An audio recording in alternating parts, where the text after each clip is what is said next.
भाई बहुत से किसान भाइयों को ट्रैक्टर ख़रीदने के बाद पता चलता है कि वही जो ट्रैक्टर ख़रीद के लाए हैं वो तो भाई एक मरा हुआ सांप निकला, या उस ट्रैक्टर में बार बार नुकसान होता रहता है। तो भाई वो उनके बजट से बाहर निकल जाता है। जितने जितने का बंदा खर्चा करके ट्रैक्टर लेके आया तो उससे ज़्यादा खर्चा उसके ऊपर बैठ जाता है। तो आपके साथ भी कहीं ऐसा कांड ना हो जाए, तो ऐसी चीज़ों से बचने के लिए आपको मैं आज इस वीडियो में 3 ऐसी चीज़ें बताऊंगा। जो आप ट्रैक्टर ख़रीदने जा रहे हो, पुराना ट्रैक्टर ख़रीदने जा रहे हो, तो भाई वो आप ये 3 चीज़ें ज़रूर चेक कर लो। और किसी चीज़ पे ध्यान दो या ना दो, भाई ये 3 चीज़ें बहुत ज़रूरी है चेक करनी। अगर ये आपने चेक कर ली तो आप समझ लो कि आपका आधे से ज़्यादा काम आसान हो जाएगा। और वो जो आप चीज़ ख़रीद रहे हो या जो आप ट्रैक्टर ख़रीद रहे हो वो आपको कभी नुकसान नहीं करेगा और आप परेशान नहीं होगे ज़्यादा। क्योंकि अगर भाई बंदा नया ट्रैक्टर ख़रीदता है तो उसको ज़्यादा इतनी देखने की ज़रूरत नहीं पड़ती। अगर पुराना ट्रैक्टर ख़रीद रहे हो तो हो सकता है उसमें वो ज़्यादा चला हुआ हो, या उसमें पहले कहीं कोई एक्सीडेंट हो रखा हो, या कोई और नुकसान हो रखा हो, या उसका इंजन डाउन है। तो आपको मैं आज ऐसी 3 आइटम बताऊंगा जो आप पुराना ट्रैक्टर ख़रीदने से पहले ज़रूर चेक कर लो। पहली बात तो अगर आप पुराना ट्रैक्टर ख़रीदने चाह रहे हो तो अपने साथ एक एक्सपर्ट को ज़रूर लेके जाओ। चाहे आप किसी मिस्त्री को ले जाओ, आपको कोई जानकार मिस्त्री हो। आप अगर आपको एक्सपीरियंस नहीं है, अगर आपको आपके पास पहले ट्रैक्टर है, आप दोबारा लेने जा रहे हो, तो वो हो सकता है कि आपको जानकारी हो। अगर नहीं जानकारी तो आपको मैं बताता हूँ कि सबसे पहले तो ट्रैक्टर में सबसे ज़रूरी चीज़ें कौन कौन सी है। सबसे पहला तो इंजन, जो कि हर एक ट्रैक्टर के लिए बहुत ज़रूरी चीज़ है कि भाई उसका इंजन डाउन ना हो या उसमें कोई काम ना होने वाला हो। क्योंकि अगर एक बार इंजन खुलता है तो भाई उसमें मोटा खर्चा बैठता है। और दूसरी चीज़ है उसकी लिफ्ट, क्योंकि सबसे ट्रैक्टर की मेन चीज़ क्या है, लिफ्ट। भाई चलने को ट्रैक्टर रोड पे चलता रहेगा, और ट्रैक्टर का बेसिक जो काम है वो खेत का है। अगर ट्रैक्टर खेत में काम ही नहीं कर पाएगा तो भाई वो ट्रैक्टर किस काम का। तो इसलिए उसकी लिफ्ट ज़रूर एक बार चेक कर लो।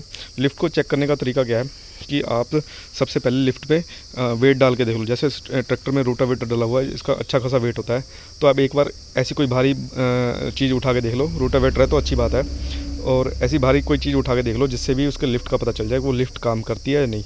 और भारी चीज़ होगी तो वो अपनी जो भी उसकी कंडीशन होगी लिफ्ट की वो अपने आप बता देगा। अगर और एक चीज़ और, जब भी आप लिफ्ट को चेक करो तो उसकी बिल्कुल आइडल, उसकी जो इंजन के आरपीएम है आइडल रखो, बिल्कुल बंद रेस पे रखो। कहने का मतलब बिल्कुल जब स्टार्ट करते हैं ट्रैक्टर को जो आइडल आरपीएम होते हैं उसके उसी पे रखो, उस पर चेक करो लिफ्ट को। कभी भी लिफ्ट को चेक करने के लिए उसकी रेस मत दो, इंजन के आरपीएम मत बढ़ाओ, तो फिर तो वो उठा ही देगा। वो कोई भी ट्रैक्टर हो वो उठा ही देगा। और अगर उसको हम तेज़ आरपीएम पे चेक करते हैं, और सबसे बढ़िया तरीका आरपीएम आप बिल्कुल लो रखो और फिर लिफ्ट को चेक करो। आप देखो कितना उठाता है और कितना नहीं, क्योंकि लिफ्ट का खर्चा भी मोटा बैठता है।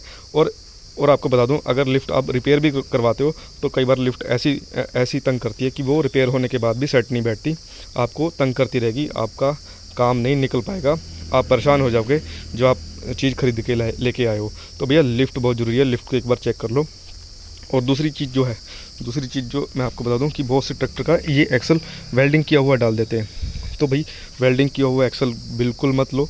वेल्डिंग किया हुआ एक्सल टूट सकता है, आपके जान माल का आपको नुकसान हो सकता है। क्योंकि जो ट्रैक्टर जिसको बेचना है वो तो आपको चिपका ही देगा भाई, किसी ना किसी हाल में भी आप ले जाओ।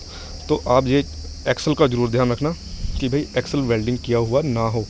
क्योंकि अगर मान लो ट्रॉली पे चल रहा है ट्रैक्टर तो वो टूट भी सकता है, क्योंकि वज़न होता है, वज़न से वो टूट भी सकता है, जान माल का नुकसान भी होता है। ऐसी चीज़ों से बचने के लिए आप भाई वेल्डिंग किया हुआ एक्सल मतलब ट्रैक्टर बिल्कुल मत लेना, अवॉइड करना उस चीज़ को, और दोनों तरफ के चेक कर लेना एक्सल। और सबसे जो तीसरी मेन चीज़ है वो है इसका इंजन की पहले शक्ल सूरत आप बाहर से देख लेना कि कोई लीकेज तो नहीं है। क्योंकि कई बार क्या होता है तेल ऊपर से भी आता रहता है, आप एक बार खोल के ऊपर हाथ डाल के चेक कर लो। और ये इसका हेड है, हेड भी देख लेना कहीं हेड लीक तो नहीं है। और दूसरा चेक करने का जो तरीका है, ट्रैक्टर को एक बार स्टार्ट करके ज़रूर देखो कि वो कितने चक्कर में स्टार्ट हो रहा है। अगर वो ज़्यादा चक्कर ले रहा तो हो सकता है उसका इंजन डाउन हो, इंजन उसका दोबारा ओवरऑल होने वाला हो। तो आप इंजन के चक्कर से भी आप देख सकते हैं कि कितनी देर में स्टार्ट हो रहा है। और आप एक बार और देखना कि आइडल जब ट्रैक्टर हो, आरपीएम उसके आइडल हो, बिल्कुल बंद रेस हो, तो वो कितना धुआं दे रहा है। अगर धुआं वो लगातार दे रहा है तो भाई इसका इंजन डाउन है, वो आप मत लेना। आपको वो ट्रैक्टर बेचने वाला ट्रैक्टर चिपका देगा और आप नुकसान में रहोगे। क्योंकि घर आने पर आप थोड़ा टाइम वो ठीक चलेगा, उसके बाद वो दिक्कत करने लग जाएगा। आप जो इंजन पावर जनरेट करनी है वो इंजन पावर जनरेट करके नहीं देगा और आपका काम नहीं हो पाएगा। आप दुखी हो जाओगे, परेशान हो जाओगे। एक इंजन के धुएं से भी आप चेक कर सकते हो कि वो उसमें इंजन में अभी कितनी जान है, कितना और चल सकता है। तो ये कुछ बेसिक चीज़ें थी। और आप गियर बॉक्स भी देख सकते हो। और एक चीज़ मोटा माटी और देख लेना कि भाई ट्रैक्टर वो खुला हुआ तो नहीं है, मतलब पुराना ट्रैक्टर हो तो हो सकता है अभी खुला हुआ हो, उसकी रिपेयरिंग वगैरह हो रखी हो। तो ये चीज़ें आप ज़रूर चेक कर लेना, क्योंकि उसमें कोई मेजर काम ना हो रखा हो। तो ये थी कुछ बेसिक चीज़ें। पुराना ट्रैक्टर ख़रीदने से पहले आप ज़रूर चेक कर लो, और आप नुकसान से बच सकते हो अगर ये चीज़ें आप चेक कर लोगे। और कैसी लगी आपको ये वीडियो, कैसी लगी ये इन्फॉर्मेशन, आप कमेंट करके ज़रूर बताना। धन्यवाद।